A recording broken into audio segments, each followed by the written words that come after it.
Sure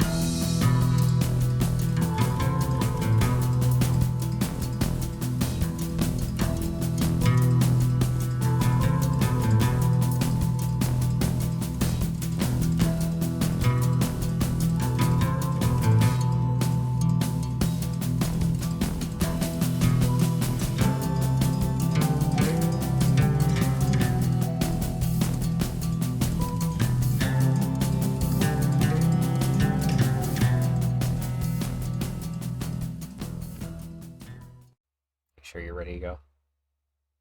Yes. Are you 100% ready to go? Yes, because you hit record 5 seconds. Yay! I ain't no Neil Flim Flam. Neil Flimflam. Oh my goodness. Ain't that the truth? The man can't keep up with logo changes on social media websites that are slowly dying. How are you? How are you, Matt? Welcome to Strength Hammer Podcast, episode 64. As my special guest, since Neil has duties to perform as a father. I had to say it in the worst way possible. That's just to see if he listens to this episode since he's not on it. Yeah, it's been a week. Been hobbying as much as possible. Yeah, you're on fire with the hobby. It's always a fun instance whenever I'm like looking at you and you're just like hobbying like crazy and I'm doing nothing. So usually it's the opposite. Yeah. Well, for those not in the know, I decided to go a little big for the display board for NashCon. Yep. I finished up putting the plaster on the mountain today. Oh yeah. It is weighing a lot. I bet that. Yeah, I didn't think about the weight. Is there? If you ever pick it up by the mountain, not by the other side of the board. Just snaps in half, moves out. I'm expecting it. Maybe afterwards I might glue some plyboard or something to it. That's a fair point. Or even just like some MDF, just give it a little bit more rigidity. Yeah, it definitely needs something. The foam cannot handle it on its own. Well, I mean, guess we're getting right into it. With the hobby chat. My hobby's not been. I mean, it's been productive, but it's not as epic.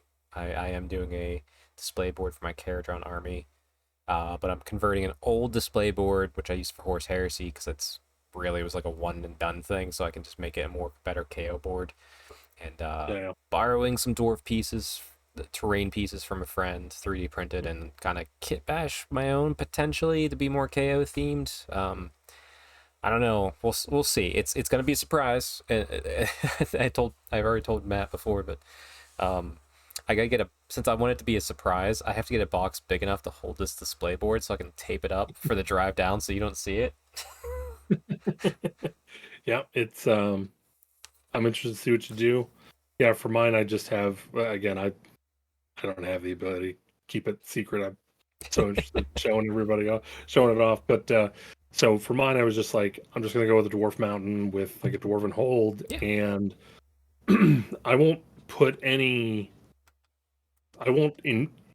integrate any scenery into the actual board portion because I figure what I can do is I can just come up with 3 sets of terrain and just whether it's KO, regular dwarves, or fire slayers, just throw in different pieces and it works. That's true. Yeah. I mean, you have your old world board done, your fantasy board done. You're gonna have Right. you're gonna have all your boards done. That's pretty smart. I assume are you going to rebase your fire slayers? Because like me, like I based my fire slayers and my KO to be the same basing.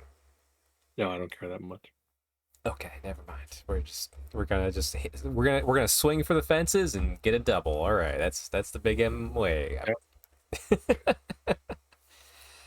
Again, if rule number 1 of Big M is D3 damage equals 1, the second one is basing should be done as quickly as possible and doesn't matter.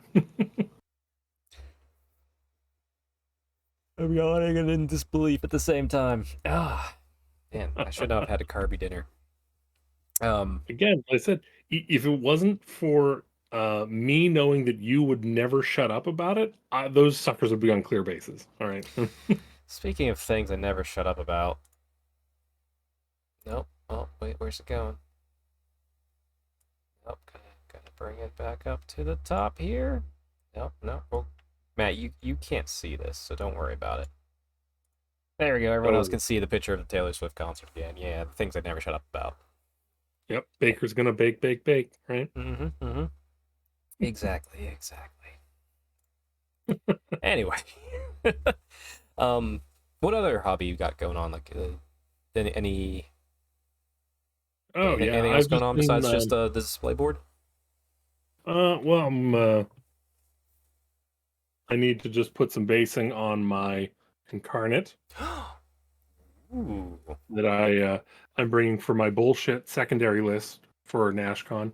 I wanted to try something special. Of course, it's not going to show up on camera here, Yeah, the yellow and I looks don't think. that yellow when you sent the picture to me is Yeah, very striking. On right now, it looks very green in your current lighting. So, yeah, absolutely.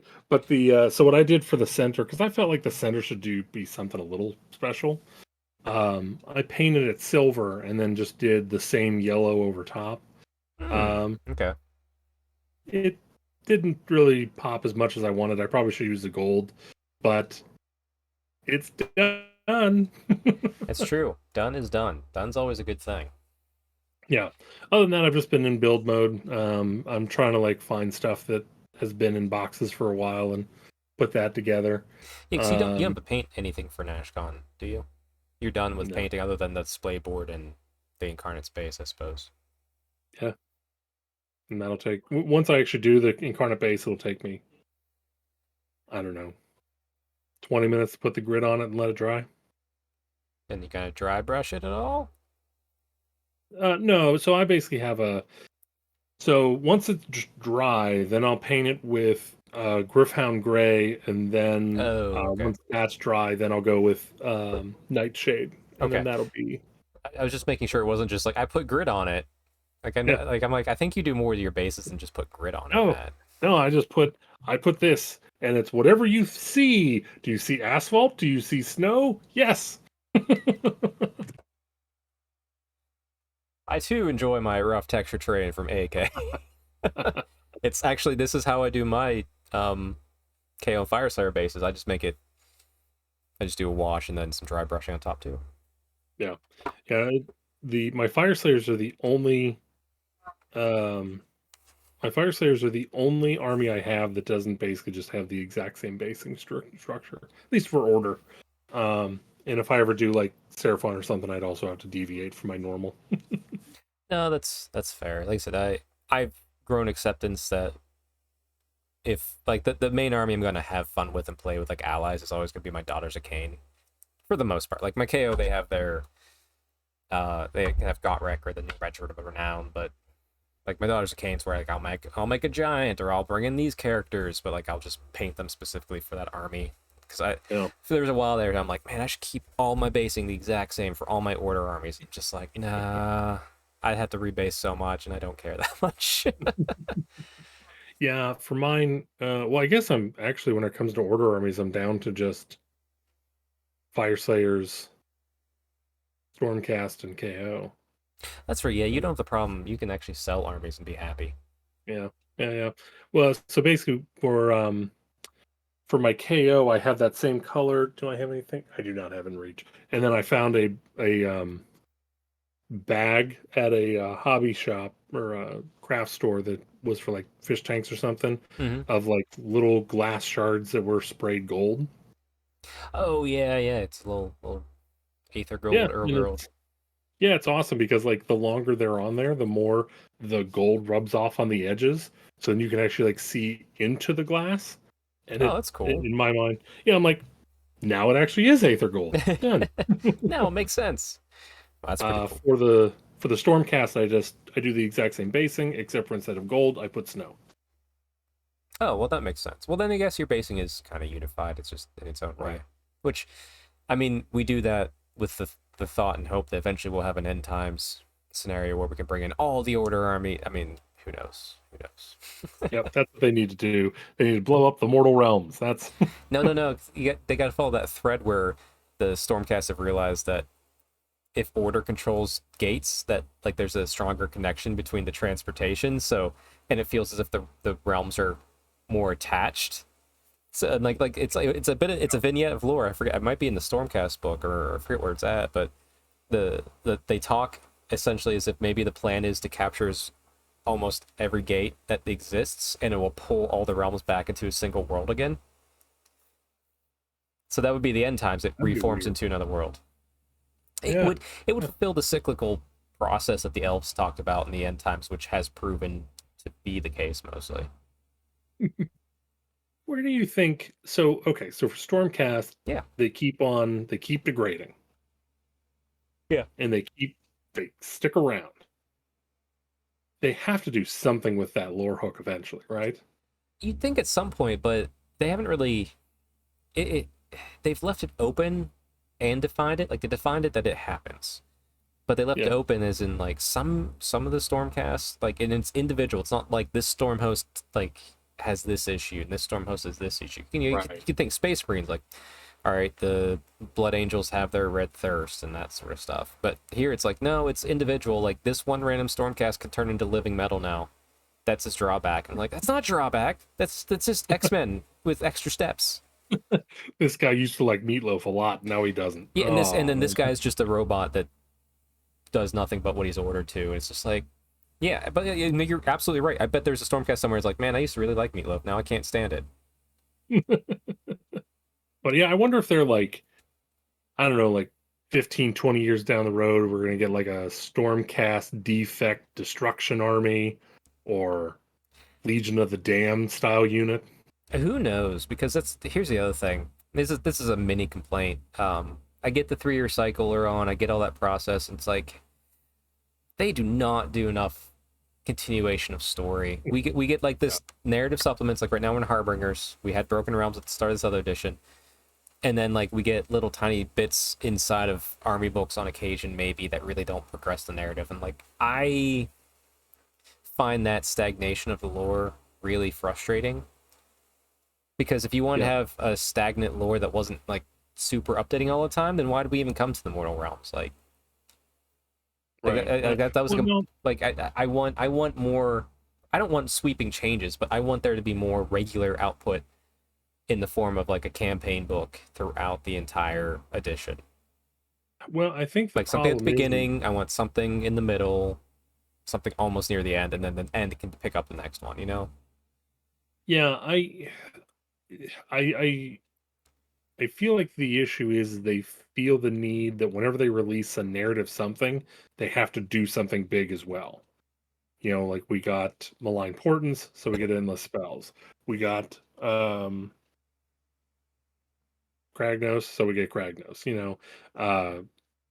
Incarnate, and now we're getting the four heroes, and who knows what book 3 or 4 will show of that. I guess, yeah, the regiment's renowned. I know, but I think back to like the early times of Age of Sigmar when we just had like these massive like the Realm Gate Wars, Yeah, which was like these massive books. Like nothing was happening, like story was happening, but there really wasn't like new model releases. It's like I'm willing to spend money on a book to tell me a story. Because like right. also like not even like not in a narrative function, something that can translate to the game easier. Let's see. Did you, I forget, did you pick up Harbingers? Oh, I pick up everything. Yeah. If it's narrative, I will buy it for sure. I have That's Harbingers. that's one thing that I really like in that book, because like I picked up some of the other ones, and yeah, you can do your own thing, but like all of the battle plans in there are like, okay, you're playing as Lumineth, and this is your army, and you're playing against this army, and this is their army list. And I'm like, do we really have to do it that way? And then in Harbingers, it's just one person's offense, one person's defense. Here's a zany battle plan, and I think that's I the don't right course of action. I don't mind either way, honestly. Like maybe for like certain things, you'd be like, we wrote this with the exact intentions of these armies, and it goes deeper into the rules. Like that's a high level of narrative Right. play. I don't mind that on occasion, but honestly, I think that's something that's more suited to being like a White Dwarf. But like White Yeah, Dwarf, we just did that narrative campaign that you're part of that final siege, and it's the same thing there. It's just like, oh, if you don't have these armies, you can just do whatever you want. I'm like, no, in the White Dwarf, it's a magazine, and it's very much an option. So why not let it just be a little bit more in depth of like, no, like if this is written for these two armies, let's go more in depth on the rules and play with the scenarios based upon these army things. Like that's where you can get really deep. And then yeah, like in Heartbringers, you can keep it like here's the story, here's the armies in it, but like if you don't have them, don't worry, play whatever you want. right, Like right. that's perfectly Well, fine, but like they lack that true in depth, I guess, high level narrative. Which, like I said, I don't know if it should be in a campaign book. I agree with you on that, but they could do it somewhere. They could even do it on a Warcom article, and it'd be like amazing to see. right, right. Well, that's one thing I've always said is I always think on the Warcom website they should just release random mission packs or battle plans. No, Just no. like Here's what we get from the Warcom articles as of late. Way too much epic. I don't give a fuck about. Not enough old world, which I do care about. Here's an image of a slipper from a new model. That's what we get. I bet you that slippers from the Oathbreakers. That's going to be the No, clearly it's Blood Bowl. Oathbringer Blood Bowl. I heard it here Now, first.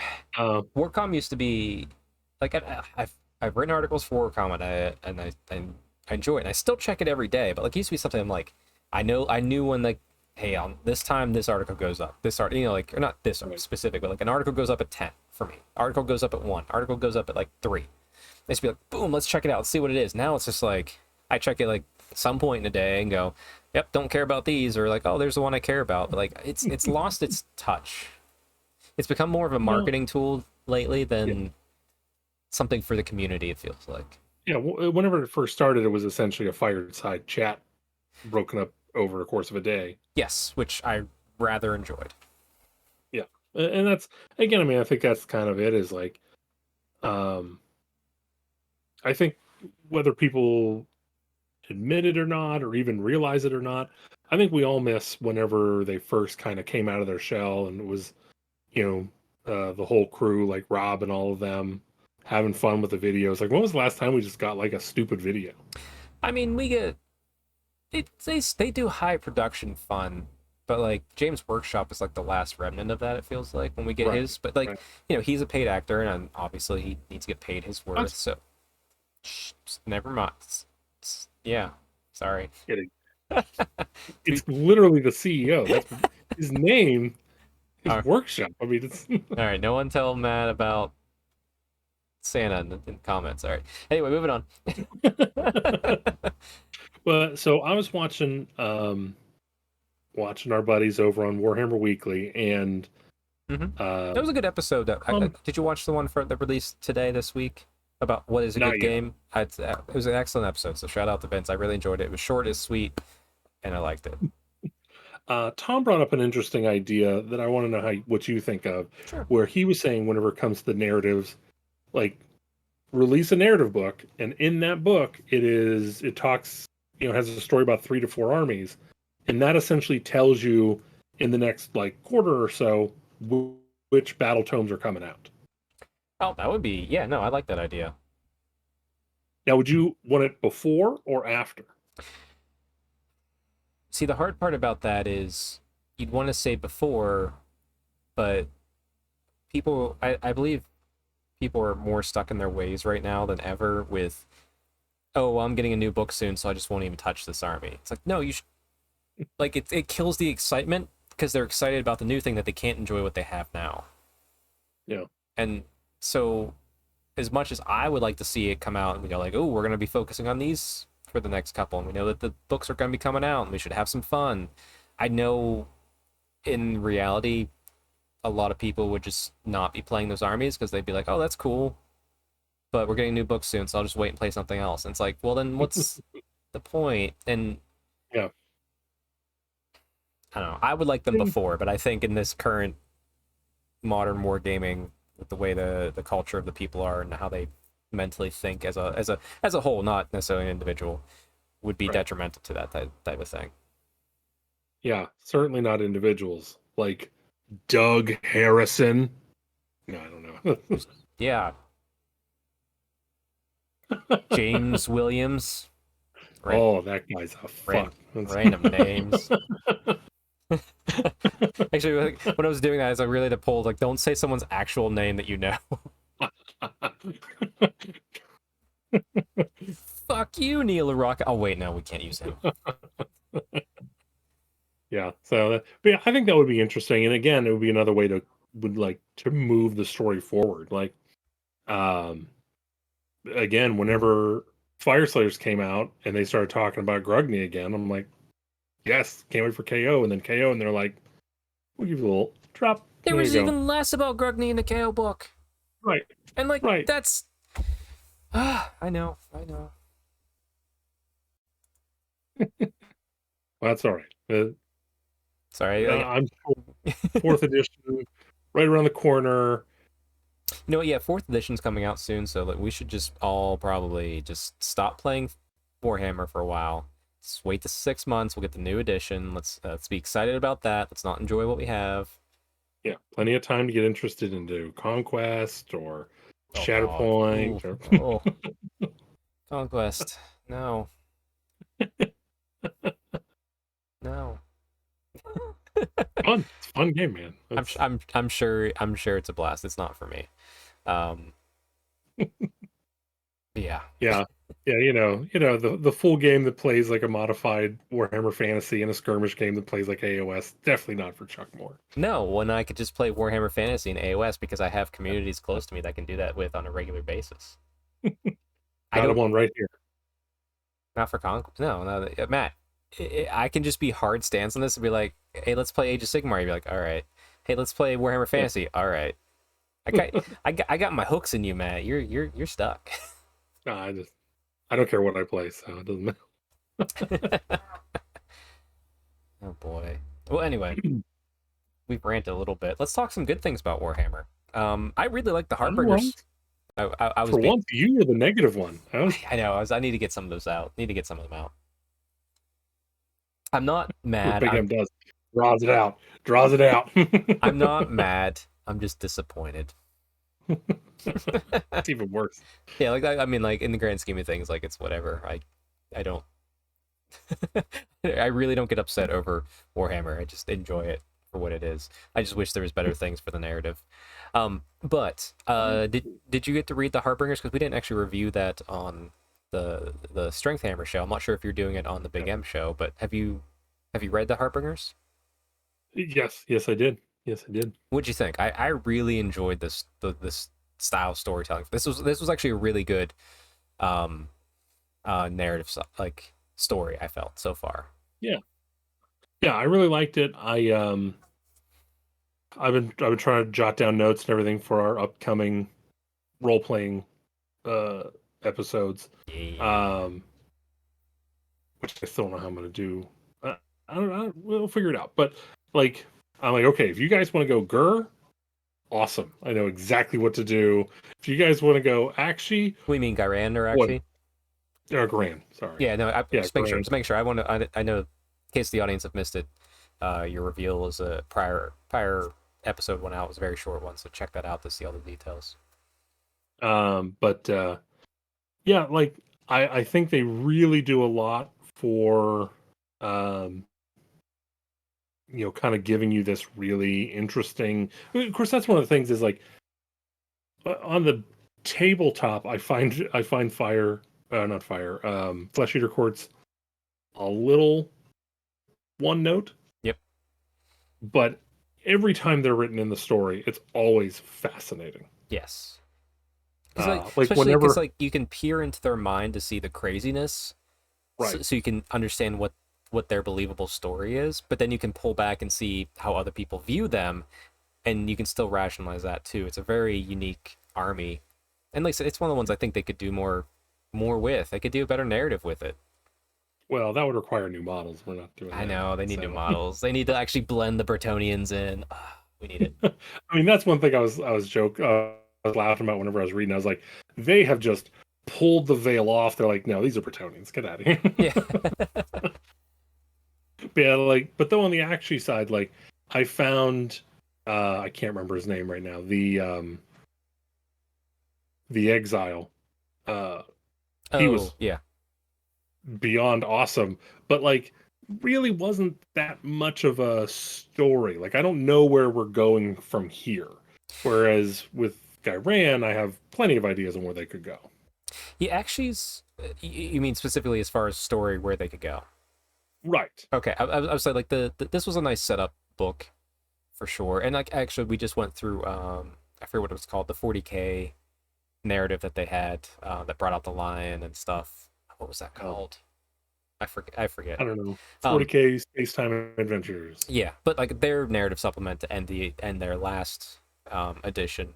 The first book was really rough Hmm. outlines, and then the next books got really in deep, and it was much better. So I thought this was a better version of a start to a book. So I'm excited to see how they storytell the next ones.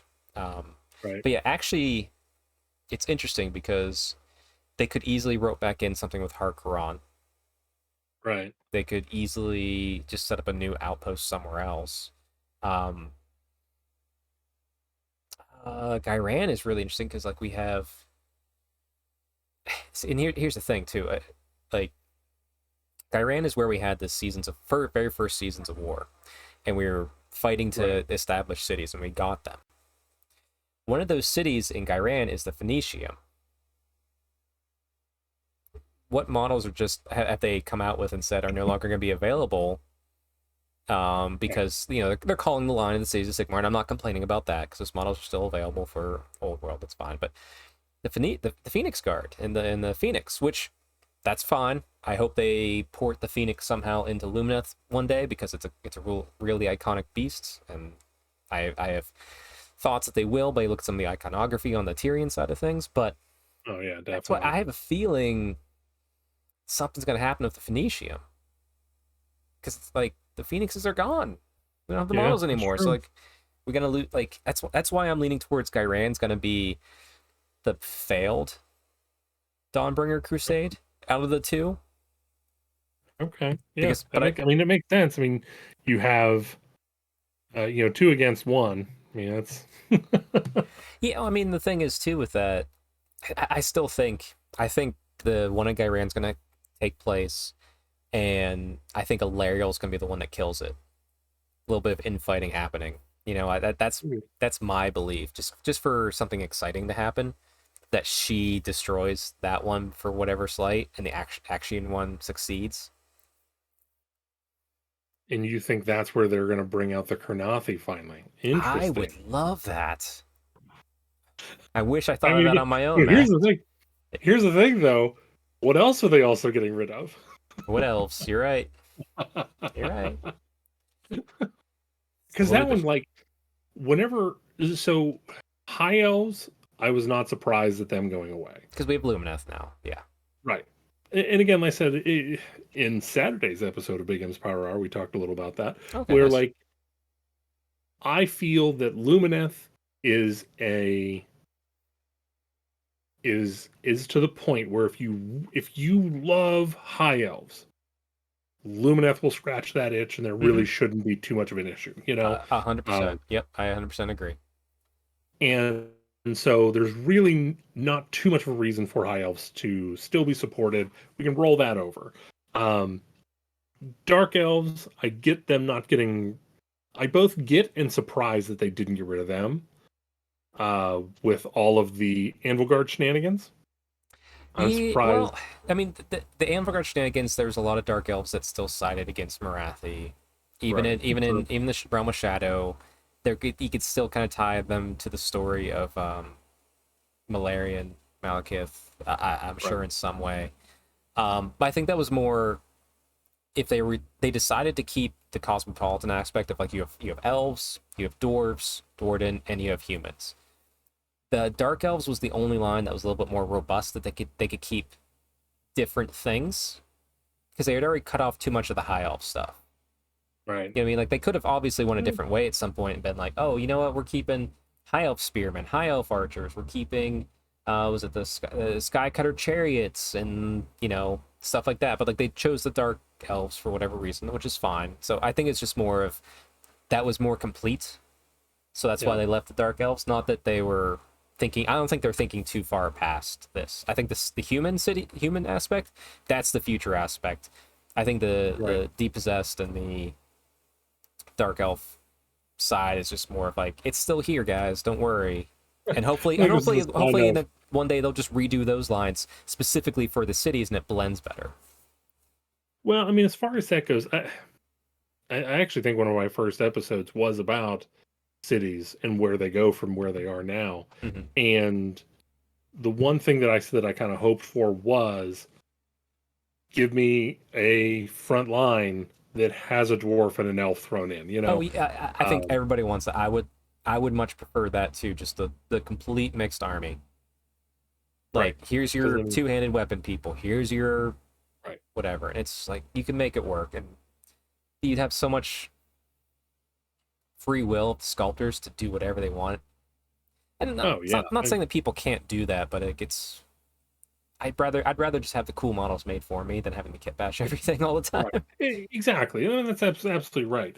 But again, on top of that, like, I also feel like you miss out on some, like, as much as you want to kit bash, there still has to be some, like, rules to kind of back it.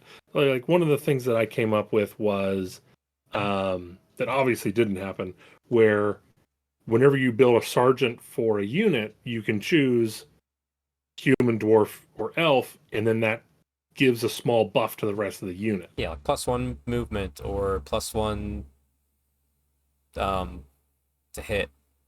Yeah, Right. sure. Yeah, no, like sorry, I'm rambling on that. I agree. That would be a really fun idea, and it'd be easy to do, and that's very doable. But yeah, so I again with the wood elves, as much as I'd never had a wood elf army or intended to get a wood elf army, those were probably some of my favorite elf models from the old world. Yeah. Uh, Well, good like news. the You can start a Wood Elf army for the old world if you want, Matt. Now's the time. out of You have a Dwarf army. Now start the Wood Elves. It's more shooting. It's just more shooting. throw. I'll just funnel them over to Dave, and I'll just enjoy it from afar. That's Okay. All right. There you go. but I just hope that, like, yes, I'm sure they're just retiring the models, but I hope they are doing something with that um, archetype. You know, like whether Yeah. in fourth edition, whenever Sylvaneth come out, we'll see some elves there, or whether they are going to release the Carnathi or whatever. You know, I would like to see them do something with it as opposed to just, we're done producing these. Yeah. We're moving Because on. I mean, we had Dark Harvest book, and that was supposed to be a ongoing series, but Black Library or GW and the author had some sort of disagreement on something. I honestly can't remember, and I'm not even going to pretend like I understand know what happened. But they parted ways, so that series kind of died. But at the end of that, the main character, and this is spoilers, but it's still an excellent read. Everyone should go pick up Dark Harvest if you can. The spirit of Kurnoth is there. Like, Wow. he sees it. So like, I don't think it's not a fully formed god like a Lariel or Teclis, but Right. it's a being that still exists. Kind of like how Cain still kind of exists. He's not a Right. prominent god, but like you can't ever fully destroy some of these gods. Like they're just there a little bit. And he's like slowly trying to get more power. So it'd be easy to just have the worshippers of Kurnoth, so Kurnothi, but just have him be a Sylvaneth line. Just have him be, Oh, and absolutely. you would, I would say, I'll be honest with you, I'd be happy if they did. Here's a new hero. Here's a cavalry unit, which is like the Centaur, which we saw in the Underworlds, and then Ooh, here's a archer. melee, yeah, yes, the archer, yeah, an archer. Archer unit or archer melee blend, like, which maybe not that because GW doesn't know how to make something decent at both. Yeah, give me a unit of bow elves, give me a unit of centaur riders that can also shoot, and give me a hero, maybe two, maybe a caster hero and a Yeah, archer and hero. that's the whole thing. Is like I think that's what most people want. I don't think anyone wants to see I yeah, the Karnathi book, I don't need a Carnothy book. I just need them to exist a little bit more. right? Because again, like what we've gotten so far, being the Warhammer Underworld's warband, and then the hero from Curse City, Yeah, have been phenomenal. Like it's exactly what people they want. they are, and I'm an elf fan. I have a wood elf army. I have that Cursed City hero, and I have the Underworld's Warband. I bought them and painted them to specifically put with my Sylvaneth army because I thought they were so cool. I'm like, I Yeah. need to have these as part of the army. Just full Oh yeah. stop. I mean, like even painting up um, Sylvaneth, they incorporate things from the Sylvaneth line into them. Like they have a lot of the same weaving pattern on their armor Yep. um, that they that It's the the old Wood Elf, yeah, weaving, yeah. right, The Wood Elf right, and shields. that's on the like the inside, yeah, the inside of the shield. So I mean, again, who knows?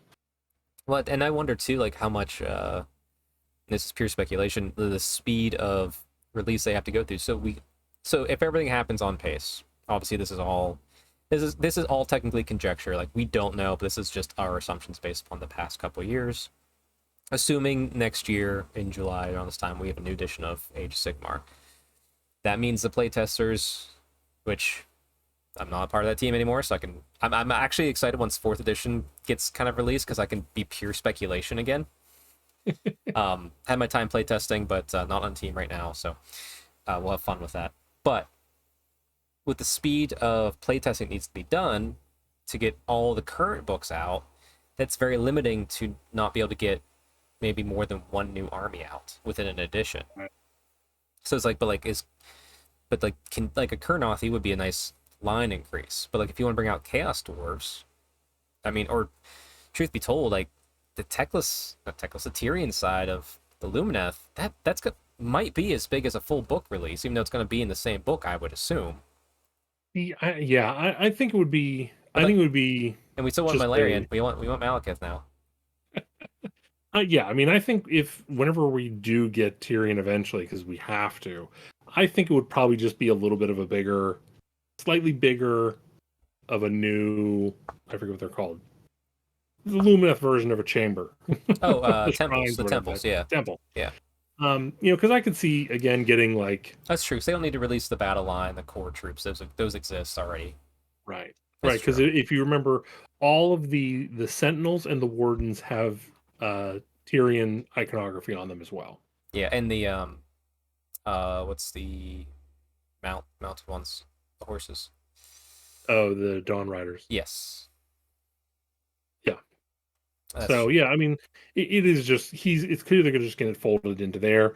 I think as Fair. far as like whole cloth new armies, the I think the only ones that I can think of off the top of my hand would be Chaos Dwarves and Malekith with the Umbreneth. I think anything else new Hmm. like Tekla or Tyrion and the Kurnothi could easily just get wrapped into battle tomes that already exist. That's true. And then, I mean, truth be told, and I have come around on this idea a lot. There's there's good argument if you were to do a combined Daughters of Cain with whatever the Umbreneth are line. True as well. I mean, Uh, I can see it. I can see it either way. And the more I go back and forth between like I hate that idea, don't do that, to also it's not a terrible idea. Might be interesting. Might be that's more. yeah, Yeah, the it's problem is, I think the problem you would have there is the same thing you have with uh orcs, where not necessarily that it's an orc problem, but like each line has too much potential to stand on its own to mesh coherently.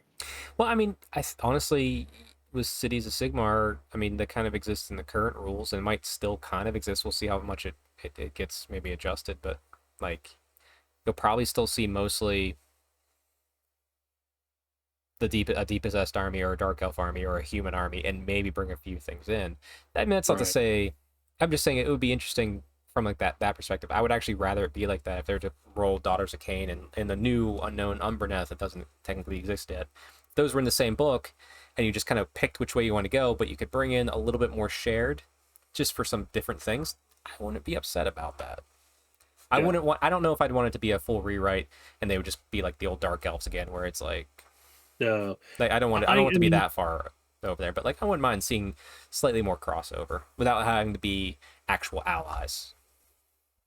the thing is, like, the what little lore I've read from, like, say, going back to read the beginning of Age of Sigmar when they first talk about Malekith, Hmm. Is it Malekith or Malarian It's now? it's Malarian. That's his Age of Sigmar name. Malarian is the real one now. Yeah. So they like talked to him. They talked about him when AOS first came out, Yes.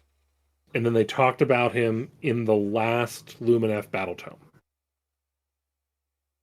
Yeah, he always gets mentioned. He'll get mentioned in the Stormcast book because he gave the gift of whatever that Right. gladiator The area. arena. He'll always Yeah. get mentioned at some point with Marathi. But every time I've seen them mention him, they always talk about like how he's merged with his dragon and how his elves are merging with the dragon and they're merging with Shadow. So I would really hope for them to take the opportunity to come up with these weird shadow dragon hybrid elves that have been corrupted, you Oh, I know? would absolutely love that. That'd be amazing. And then if you think about that with all of the rumors of the angel elves from Tyrion, Well, see, I thought they kind of squashed that in like a lore piece where humans thought that they were angels because they were so light. I'm not sure if that's like a red herring to throw us off that yeah, trail, or if we'll get like angel winged elves with Tyrion, which I could see. Maybe not angel right. like, but winged elves. Maybe like the I guess Or maybe the even Phoenix still, Phoenix idea comes back in. They have wings or something. right. I mean, heck, even if they go full, like, you know, straight on the nose with old high elves and literally just have light dragons come in to fight the shadow dragons, I mean, heck yeah. that's that's not going to be something too many people are going to be upset about. Like, Everyone's gonna be like, that sounds neat. Let's do this. Actually, actually, that's a good point. You know what? Maybe some future content we'll do. Um, we will go back and we will review the original book and like the Realm Gate Wars books. We'll review the because I don't get rid of books, so I will review yeah, all the early stuff that we have. yeah. What do I have the I have it somewhere. I have the original like book where like the first book that came out after the rule book or the Yeah, like the mighty pages came out. mighty battles, and Yeah. yeah, I have that. It's down here. It's on the bottom of my stack of books. So I never have to read it, but I have them. Yeah, I was like, "Oh, they're gonna add some supplements to this. I don't know what this is. Yeah, What are well, they that's talking about?" that was really weird because like it's you bought it. And when I bought it, so like I bought the starter set for Sigmar and I bought that book. So that was the two things you could buy, as well as like I think the combat gauge or whatever it was. But Right. um, and I started reading the book. And I was just like, I think it has the rules in it, but it's 4 pages. So like I bought that book thinking it Right. was like the rule book or something, and like it was gonna be like Right. here's like the what's going on with the armies and stuff. And it's an overview of everything. But yeah, like I'm reading it, I'm like, I have no idea what's going on. But it was fun. Yeah. Yeah, yeah, definitely.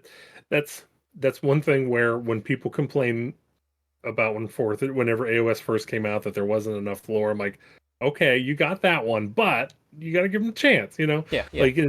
Like people will talk like whenever they talk presently about the lore being bad, I'm like, you've been under a rock. You need to actually go and see what's going on. Like, Yeah, there is a lot going on, which is the exciting part. I mean, the other thing too, coming from old or the 8th edition fantasy, the old world into Sigmar, there was a lot of fun, especially in the community and content at the time, knowing what we knew about the stories of these characters and seeing like the little bits of information we've got on them with that first book. The world of speculation was exciting and fun. yeah. Yeah, I mean, I remember I'm like, oh man, I can't wait to see what they do with humans. That's I mean, yeah, and because they were just yeah, yeah, I know. Yeah, like you're like, what's going on with humans? It's a sentence you never have to usually utter in a fantasy setting, but you're like, I must know. still set like to me, no one else seems to care, but that to me is the biggest misstep where it should have been like a human army, an elf army, and a dwarf army before like get your stormcast, get those guys, get the chaos gods, and then fill in the rest, you know? Yeah. Well, I think uh I think what's is exciting. Like I know we're talking like because if you listen to the first part of this podcast about me going like, oh man, like there's not enough lore, it's not enough lore. It's like let me rephrase that because there is plenty of lore out there and there's a lot of fun enjoying connecting parts. I mean, you have to kind of look at every battle tome, but right. what I think the true issue isn't that there's not enough lore. I think they're not utilizing to its fullest potential. Right, right. Grugny's back in the realms. You know where I've seen the most interesting parts that I've mentioned Grugny? The Bellator. Glombadil White Dwarf short serials, Oh my gosh. which are fantastic. I'm glad they put it into a book, and hopefully the second one to the book. Not that I was able to buy the first book because pre-orders are a nightmare, but I say have them in the White Dwarf, so it's fine. But like, there is a lot of potential for the lore that they keep setting up, and I feel like they just aren't using it. Like Broken Realms, there was so much set up, and I was even mad. Like even within there, it's like uh, Be'lakor caused that storm where it's like, aha, Stormcast can't go back. This is gonna be exciting. I was like, oh damn. Stormcast have permadeath. Like they're bringing permadeath in for Stormcast. This is gonna get exciting quick, and then it's They're like, fixed. no, new shaken shotgun Which, Stormcast. yeah, which is like, okay, Grugny came back and fixed this. Yeah. That's fine. I accept that. What's Grugny been doing? Nothing. Like, I get that the KO don't like him or worship him, but like, at some point he has to interact with them. You know what I mean? Right, right. Well, again, I mean, I think he's getting there. I mean, he posed as a Archanaut somehow to spook off Be'lakor, and then there was the sit down meeting with the three. Yeah, that's with some humans, um, Marathi, who is a god, and Celston Prime, who is almost a god of, you know, he's the right hand of a god, Right, essentially. So like, right. they're not gonna be like, ooh, Grugny. Like the humans are probably like, oh my god, I'm gonna shit my pants. But Yeah, I mean, it's, I don't know.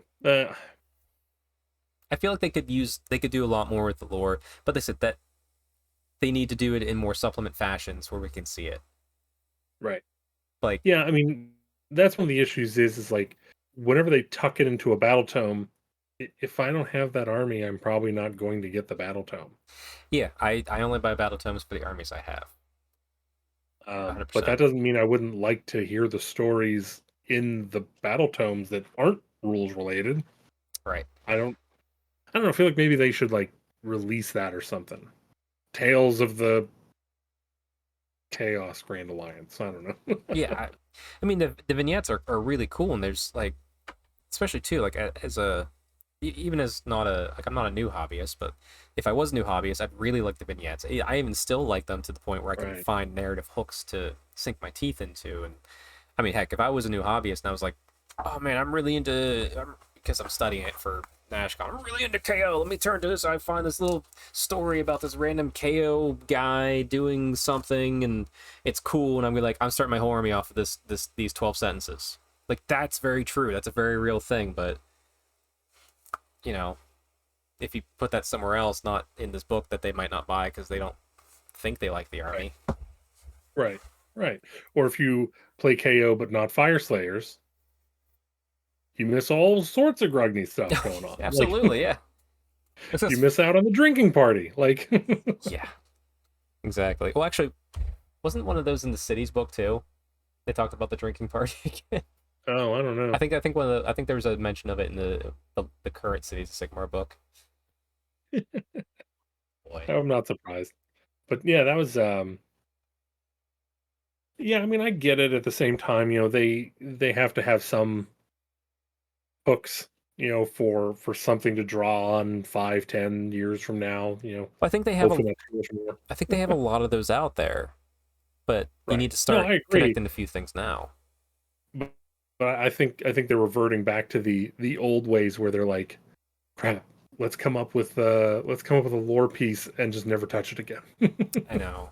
Well, and it is a bit of a shame too because there was a lot of like lore setups that they've had in Sigmar, which are references and tiebacks to the old world lore, which I felt was a great way to do it because, especially now with old world coming out, there's no reason why you shouldn't do it because you'll have people like find that hook, like what is this thing, and they might go look into it more, whether they Google it or YouTube or whatever, and it links them back to the old world, and all of a sudden they have 30 years of lore to look through on this like simple Right. little rabbit hole they found their way down to, while you continue to expand the Sigmar lore. But listen, it is slowly happening. I just want more. I want more, and I want it to be used more. Juicy. Yeah, I want the narrative, but I want it done my way, man. Yeah, that's I mean, Yeah, And I said it, I don't think they're going to change their methodology, but I mean, who knows? and who knows too? Like this could be the methodology because this is kind of how, like you said, this is how it started out with early Warhammer for every game system. Maybe Right. in 5 years' time, we're like, oh my god, the minds are being blown because all this setup is then paying off, and it's just a longer game than what we're thinking, which Right. 100% could be the case. Because we're coming Yeah, I up mean, on 8 8 years. years. Yeah. Yeah, I think 8 years of Sigmar. So like 10-year anniversary is a few years away. Oh, it's been a Well, I while. mean, imagine how long in the original lore came out that Gulliman was poisoned and is in stasis so they can keep the poison from spreading. I mean, it's Yep, exactly. It's that like, was 15, 20 years in the making. yeah, I mean, and case in point, we may not see Grugny ever do anything other than these little cameos until 20 years from now. And that You watch your mouth. we will settle this on the field of battle. Now let's. Rugby's Reclaimers coming out fourth edition. James Workshop told me himself. I thought Grugny's Reclaimers was your KO fleet, sir. Well, no, it's the name of the army that I'm borrowing until it comes out. Oh, okay. Um, As soon as Grugny's Reclaimers comes out, your KO fleet changes to Grugny's Reclamators or something weird. Just Stormcast it. Just change it slightly. yeah, yeah. Well, that's um, yeah. Like I said, it's I hope beyond hope that they put regular ground force. Even if they put the ground force in the KO, I'm fine with that. Yeah, and I hope people too are who are listening to this, and I hope you've enjoyed this random narrative ramble we're doing for this episode. I hope you understand that we're not doing this to complain or be unhappy. We're doing this because we just desire so much more, that we love this so much that we just want more. We want to Oh see yeah, more. Yeah, like this isn't coming from a place of hate. This is coming from a place of like I desire so much more because I love it so much.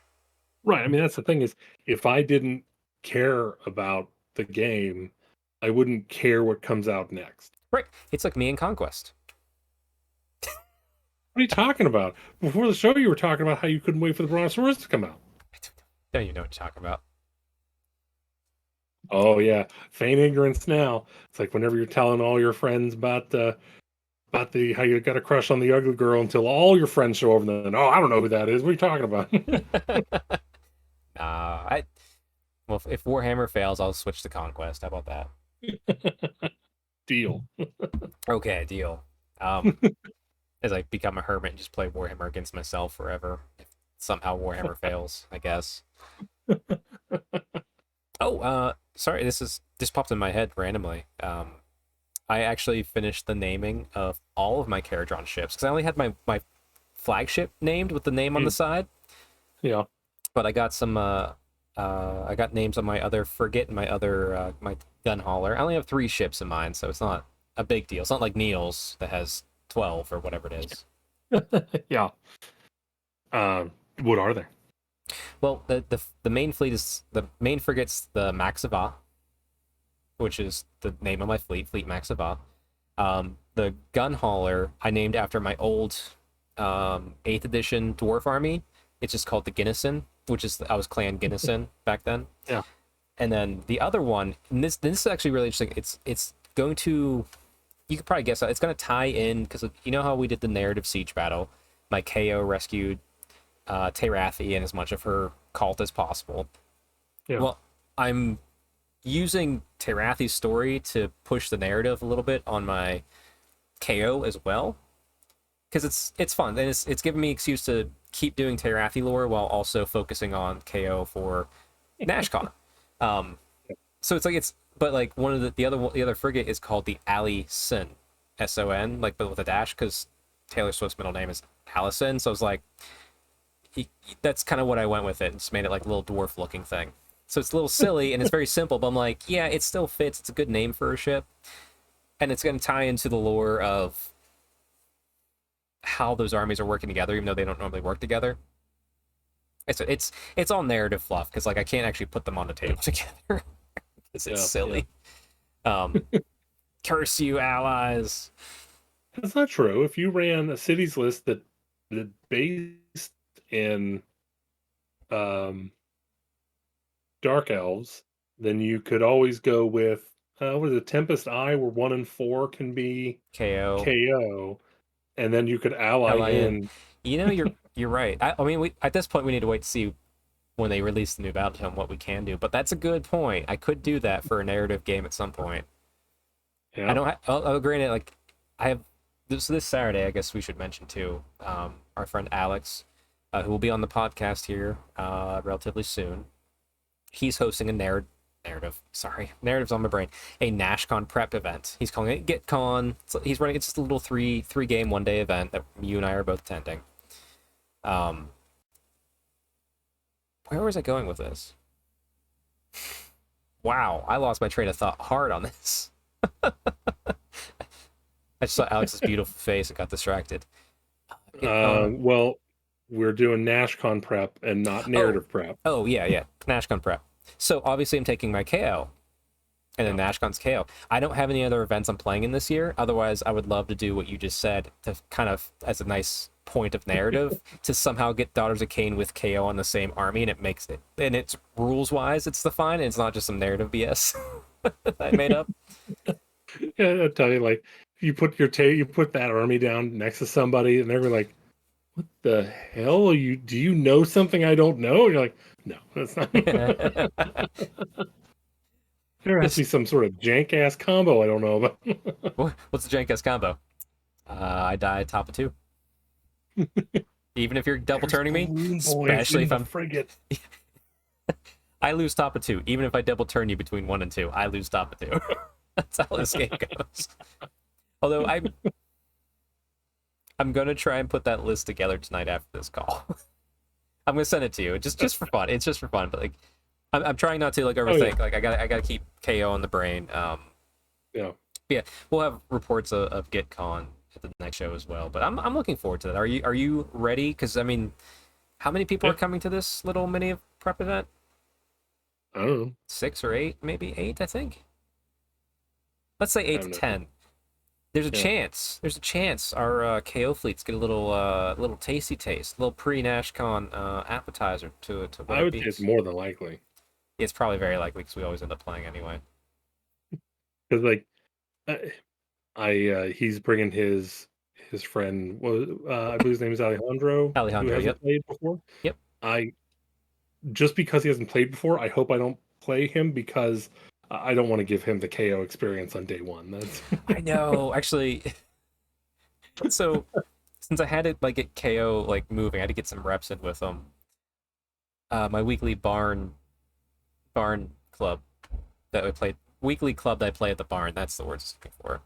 So Carl, he's a 40K player. He's a solid. He's been in the hobby longer than me. But he's finally getting into Sigmar, and he fell in love with the Cruel Boys.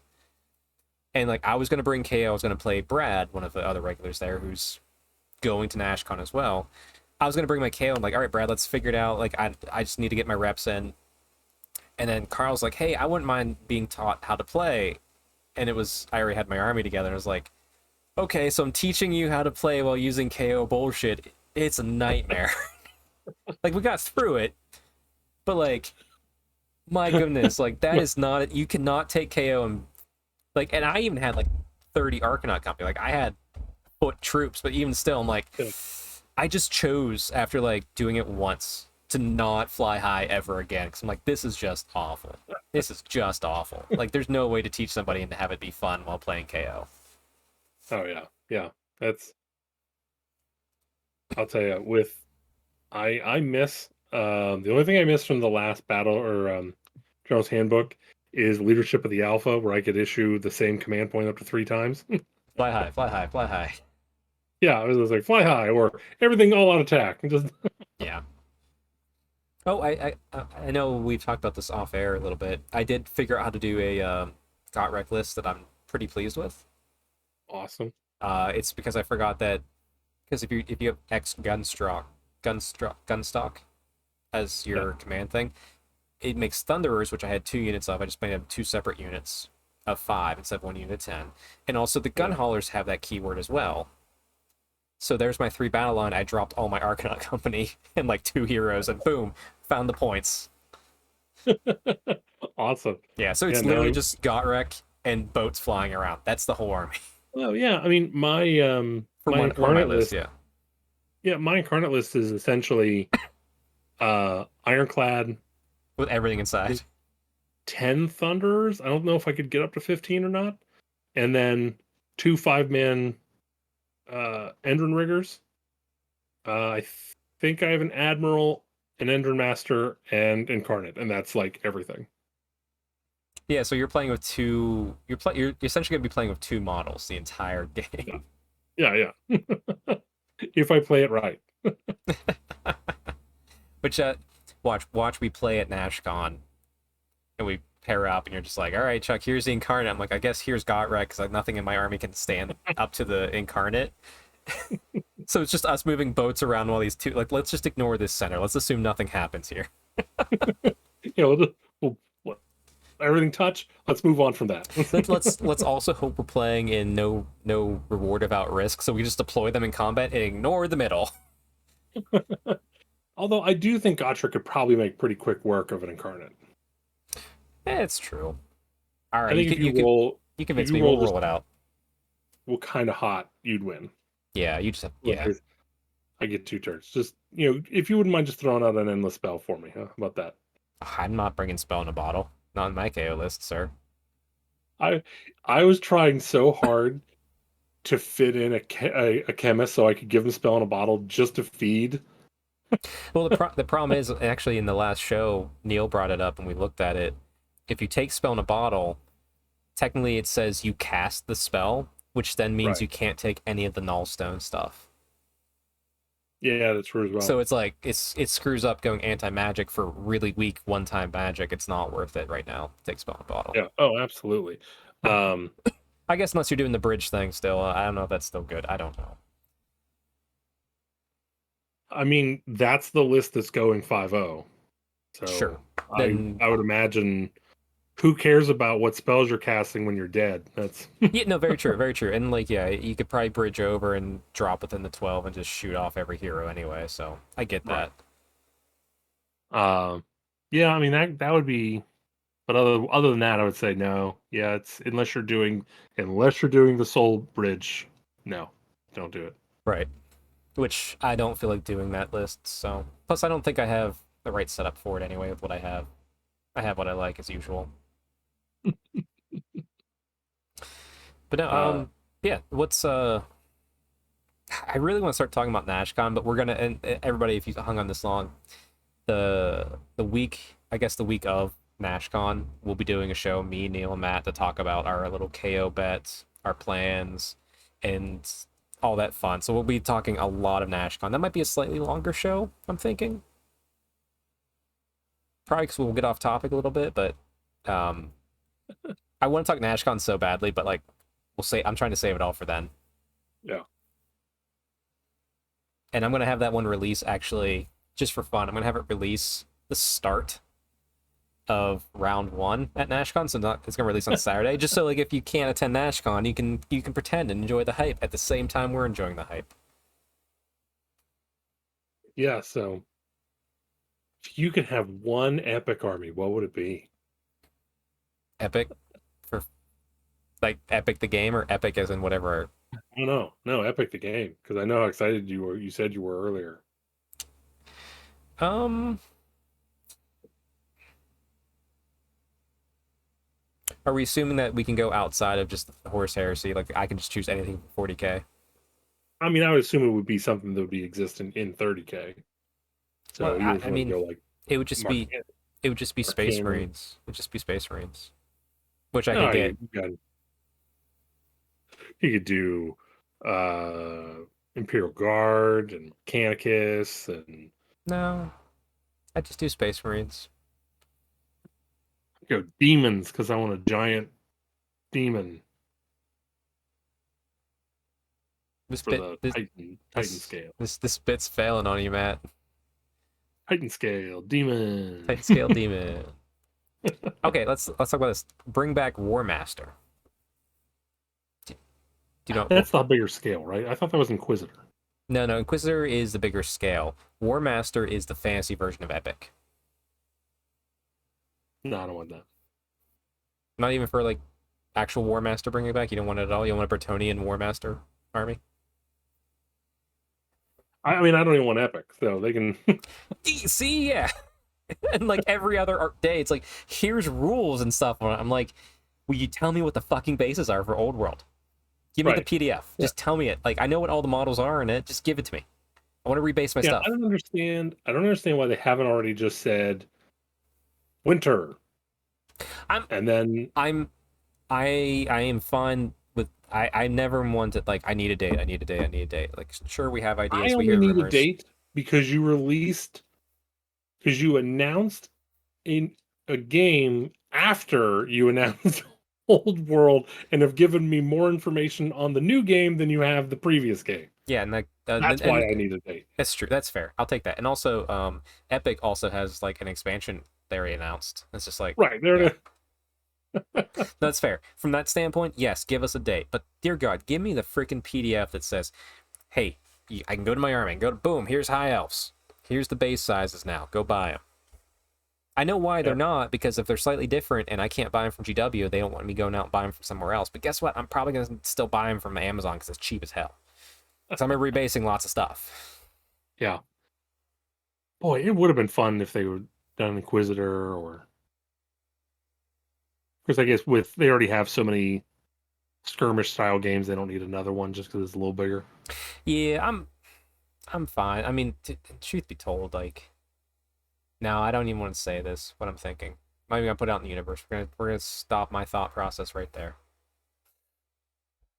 I don't want to I don't want to say them to bring back a game that I can play right now that is already perfect. We're just gonna stop. More time. I'm not gonna say Dun, it. dun, dun. I'm not gonna say it. I can just go play it. And it's fine. Yeah, Um, I mean they'll never. I mean, as far as that goes, every time we've ever been at a convention or a tournament and GW's been there and had an FAQ, someone has asked about more time, and it's like before they finish the sentence, GW's like, no. yeah. Whatever it is, they absolutely refuse to even consider it. I mean, it could be. I don't know. It could even be something like a rights ownership thing. Who knows? Like maybe there's like a gray line with some of that stuff. And to me, it doesn't matter. More Time is out there. You can go to broheim.net. You can get all the rules. You can play it for fun. You still buy GW models even though you're doing it, and GW's not forcing it to be taken down. So it's like, you know what? It's in the perfect state right now because Yeah. it's a good system. It works, and no one's messing with it.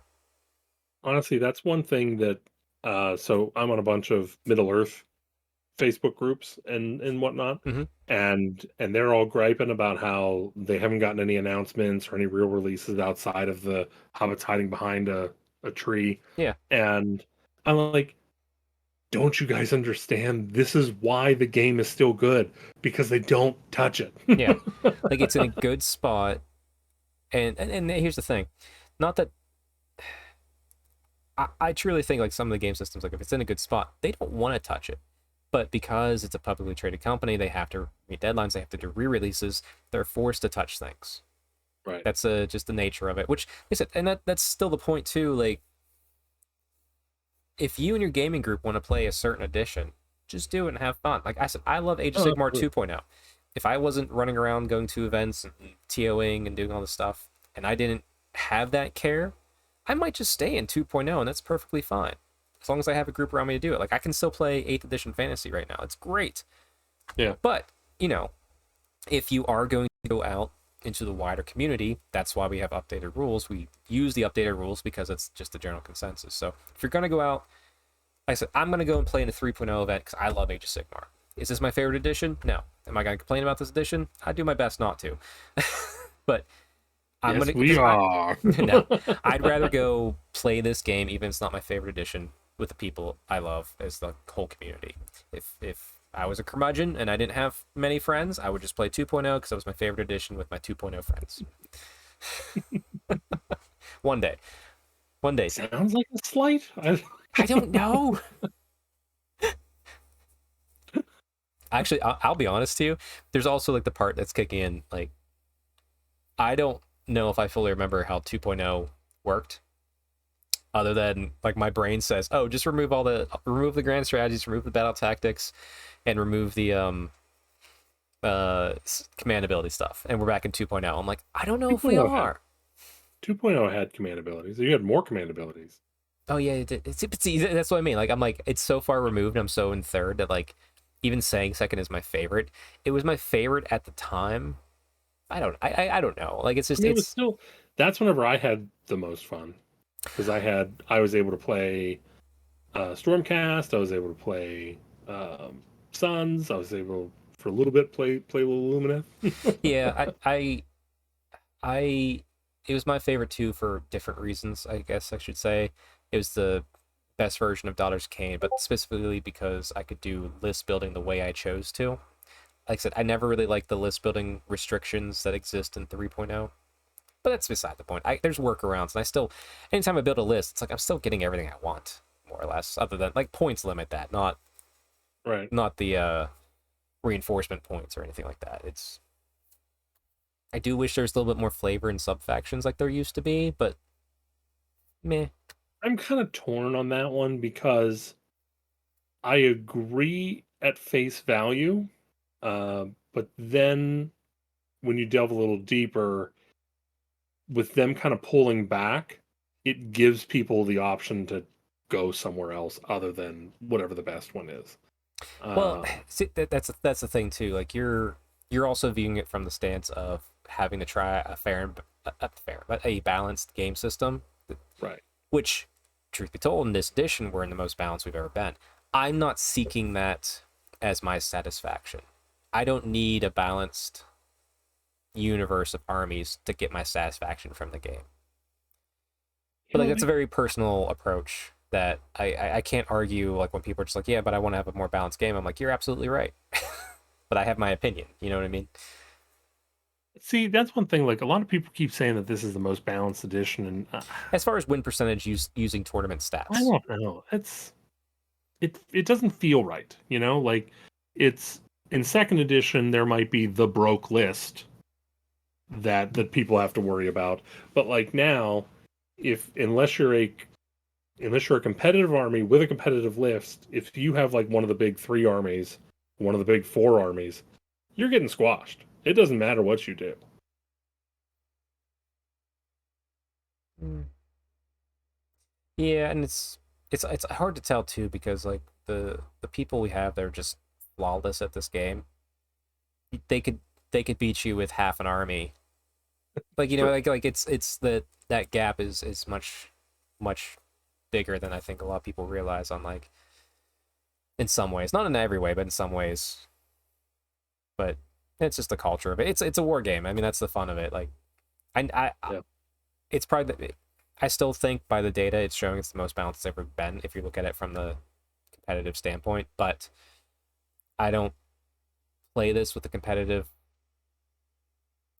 I guess I mean competitively. I want to play to win. I want to give my best game, but like I'm not going to try and 5-0 in tournaments. So maybe that's why that's skewing my view back towards why I like Yeah. 2.0 better. But I don't know. It's like hard I said, to just adjust that. just from my exposure, I've never had more lopsided games than I do right now in third edition. Up from the beginning Well, of third edition to now. I'll be honest. I think I know why that's the case more so than not. And I saw it a couple years ago near the end of second as we went into three. They have upped the damage so much. Oh yeah. Like and that's entirely it. The damage is like here's another thing in 2.0 what I did like. I could take blocks of 30 witches. Boom. That was great. I didn't need screens because they could just absorb the impact and then dish damage back out. That'd be like close to mutual destruction.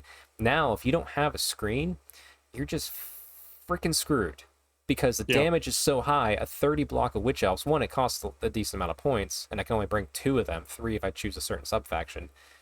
But there's a good chance I still lose 30 of them in Right. one round of combat. I'm like, that damage is way too high, with the exception of like giants are going to be giants. I get that. Like, And Giants damage isn't even all that high. actually, giants are usually the ones where I do keep a unit of 30 alive. But the damage has ramped up so much that yeah, that's what's causing that. That's a separate issue. That's a design issue that won't be adjusted until you honestly reset the edition and reset everyone's rules essentially. And even then, because second edition, we considered it to be the damage ramped up compared to first edition. Right. And now third edition, the damage ramped up compared to second edition. So, Yep. Well, like Ren's much higher. Um, I mean, there's the capping thing, but like if you, I get. who cares about it? Who Well, cares about it? I was like, for me, like the capping thing, like, I'm like, I don't want to have to do this extra math just because you want to have the number three, you want to have -3 rend and stuff. It's like, no, I don't want to do. You tell me what you like. This is what I love about Sigmar, and I always do. You tell me what you're doing to me. I trust you, and I'll tell you what I'm rolling because I know what my armor save is. I don't care. You tell me what your rend is and your damage. But it's like it's so high, and you have to do the caps now. I'm just like, what if you just didn't write ridiculous rend? What if Ren 4 wasn't just a club name? And like, you know, like they're like, hey, Ren 4, that was a club name, guys. It was a silly club name that Neil runs. It wasn't a roadmap for where you should put every army to be able to do. Right. I mean, that's the thing is like, if you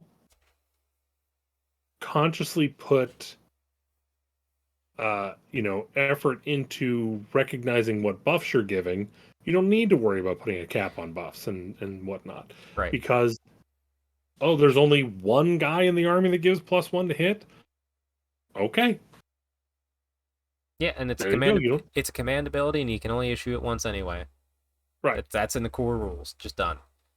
Right. You can get rid of the cap. Again, it's like that's one thing that I would like to see if I